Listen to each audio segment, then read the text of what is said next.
Halo, Assalamualaikum. Apa kabar anak-anakku kelas 9? Berjumpa lagi dengan Bu Maret dalam pelajaran IPA. Hari ini kita akan belajar tentang gametogenesis yang terdiri dari spermatogenesis dan oogenesis.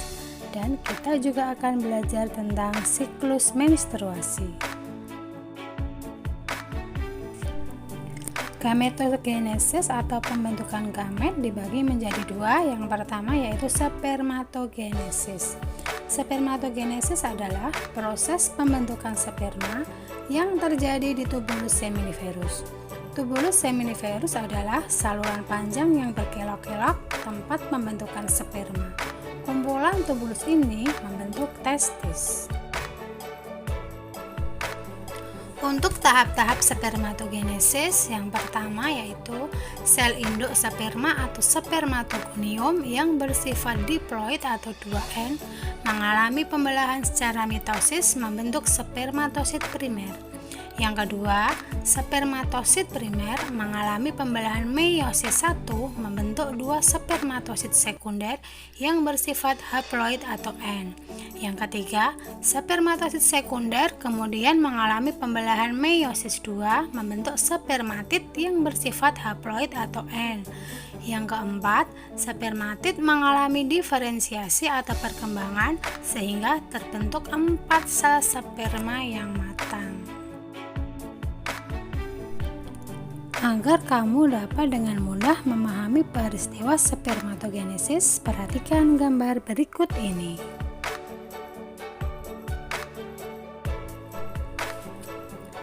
Gametogenesis yang kedua yaitu oogenesis. Oogenesis adalah proses pembentukan sel telur atau ovum yang terjadi di ovarium. Berbeda dengan spermatogenesis yang dimulai ketika anak laki-laki mulai masuk masa pubertas, oogenesis dimulai sebelum anak perempuan lahir. Tahukah kamu, pada saat baru lahir, anak perempuan sudah memiliki bakal sel ovum atau sel primordial sebanyak 200.000 hingga 2 juta. Namun, hanya sekitar 40.000 yang tersisa saat anak perempuan masuk masa puber dan hanya 400 yang akan matang atau berkembang sempurna. Satu sel telur yang matang akan diovulasikan atau dikeluarkan dari ovarium selama siklus menstruasi.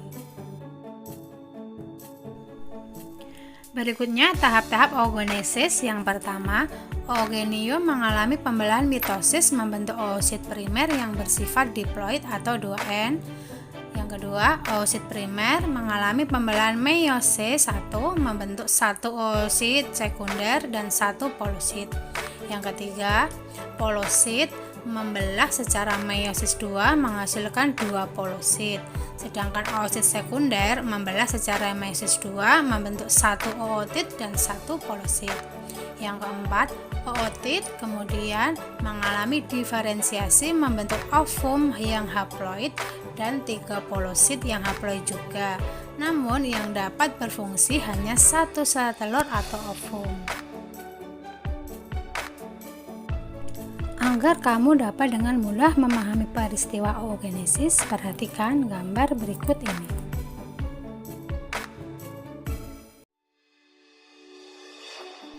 Selanjutnya kita masuk ke siklus menstruasi. Bagi kamu yang perempuan, tentunya sudah ada yang mengalami menstruasi. Tahukah kamu, menstruasi merupakan suatu keadaan keluarnya darah, lendir, dan sel-sel epitel yang menyusun dinding rahim. Pada umumnya, satu siklus menstruasi berlangsung selama 28 hari. Akan tetapi, ada perempuan yang mengalami siklus menstruasi lebih pendek atau lebih panjang. Pada siklus pendek, umumnya akan berlangsung selama kurang lebih 18 hari, sedang pada siklus panjang akan berlangsung selama kurang lebih 40 hari.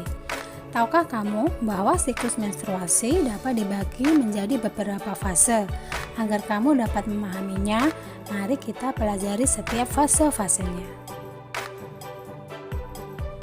Kita mulai dari fase yang pertama yaitu fase menstruasi. Pada fase ini, hormon FSH atau follicle stimulating hormone memicu berkembangnya folikel dalam ovarium. Hormon FSH adalah hormon yang dihasilkan oleh kelenjar pituitari atau hipofisis. Kelenjar tersebut terletak di otak bagian depan. Pada fase ini, dinding rahim luruh dan seorang perempuan mengalami menstruasi. Pada proses perkembangan folikel, ada beberapa folikel yang berkembang, tetapi hanya ada satu folikel yang dapat terus berkembang tiap bulannya.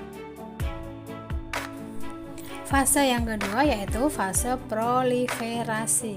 Di awal perkembangannya, folikel menghasilkan hormon estrogen dan hormon progesteron. Hormon estrogen dan progesteron ini akan memicu dinding rahim untuk menebal. Tujuan dari menebalnya dinding rahim adalah untuk mempersiapkan tempat melekatnya embrio apabila sel telur dibuai oleh sel sperma atau terjadi kehamilan. Fungsi lain dari hormon estrogen adalah memicu kembali pituitari untuk menghasilkan hormon FSH dan hormon LH. Hormon LH terus diproduksi dan meningkat secara mendadak. Meningkatnya hormon LH ini akan memicu pengeluaran sel telur dari folikel yang telah matang. Proses ini disebut dengan ovulasi yang terjadi pada hari ke-14. Fase yang ketiga yaitu sekretori. Folikel yang telah melepaskan sel telur akan berubah menjadi korpus luteum. Sel telur yang telah diovulasikan akan ditangkap oleh fimbriae dan bergerak menuju ke tuba falopik. Jika pada saat itu sel telur tidak dibuai oleh sel sperma atau tidak terjadi fertilisasi atau tidak terjadi kehamilan, maka akan dikirimkan sinyal tertentu pada korpus luteum untuk tidak memproduksi hormon estrogen dan hormon progesteron lagi. Dengan demikian, pada fase ini jumlah estrogen dan hormon progesteron pada perempuan rendah. Rendahnya kedua hormon tersebut menyebabkan jaringan penyusun dinding rahim rusak dan pembuluh darah yang ada pada dinding rahim pecah, sehingga perempuan akan mengalami menstruasi.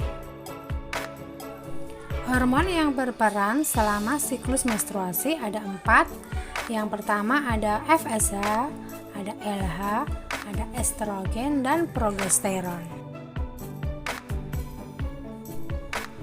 Hormon FSH adalah hormon yang pertama aktif pada siklus menstruasi, yaitu untuk memicu berkembangnya folikel atau calon telur. Hormon LH berfungsi mempengaruhi pengeluaran sel telur yang telah matang keluar dari ovarium atau disebut ovulasi. Hormon estrogen berfungsi menebalkan dinding rahim dan mempengaruhi perubahan sekunder pada pubertas perempuan.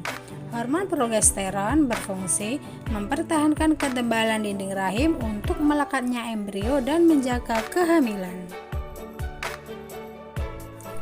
Anak-anak, untuk pelajaran hari ini cukup sampai di sini. Kita lanjutkan minggu depan. Terima kasih. Assalamualaikum warahmatullahi wabarakatuh.